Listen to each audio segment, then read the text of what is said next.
34-годишният Кирил Кундакчиев от Чепеларе ще се лекува в световно известната болница Аджабаден в Истанбул. Той избра лечебното заведение, след като посети клиниката в Маслак и направи там необходимите му прегледи и консултации с водещи специалисти. Кирил страда от онкологично заболяване, открито преди 4 години. В България му са направени 2 операции. Туморът, намиращ се близо до гръбначния стълб, е отстранен, но след втората оперативна намеса Кирил остава прикован в инвалидна количка. Младият мъж не се предава, убеден е, че отново ще проходи. Преди по-малко от месец Българска национална телевизия съвместно с община Чепеларе поде кампания в памет на журналистката Валя Крушкина и в помощ на Кирил. По време на благотворителните инициативи в Чепеларе бяха събрани над 5000 лева. Още около 3000 постъпиха в специално разкритата набирателна сметка. Така Кирил успя да замине за Истанбул.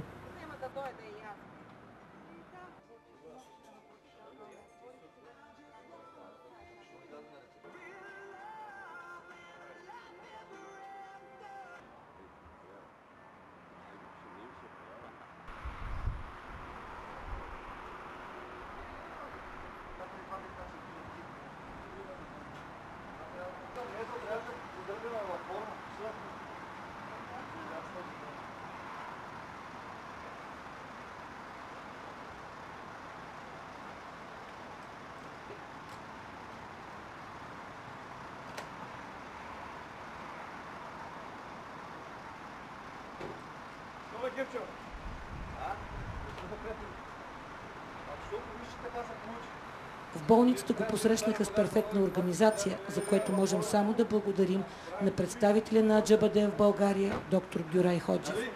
Кирил бе обграден с внимание и приет за консултация от най-добрите лекари.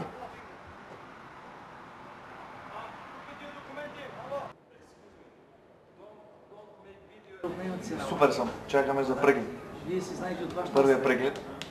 Чакаме хубави резултати.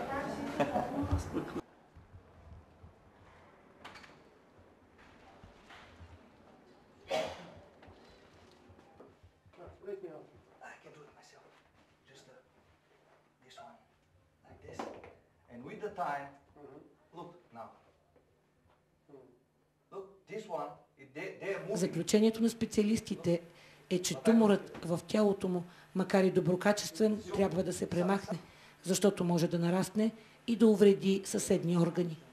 Операцията не е спешна, но е наложителна. За това ще се използва най-модерната технология – кибернож. Киро, ние вече приключихме с изследванията. Как се чувстваш? Чувствам се прекрасно. Отношението на лекарите тук в тая болница е невероятно. На друго ниво е, просто нямам думи. В сравнение, нищо лично за българските лекари, но и виждате и болницата, човек не се чувства като в болница, чувства се като на хотел. Какъв е резултат от прегледа? Какво прогнозира професора? Резултатът е добър, защото образованието, което имам и се притеснявах, че може би това е проблема. В крайна сметка има решение на проблема, защото доктора каза, че кибернож технологията, която има тук в болницата, може да го отреже това нещо.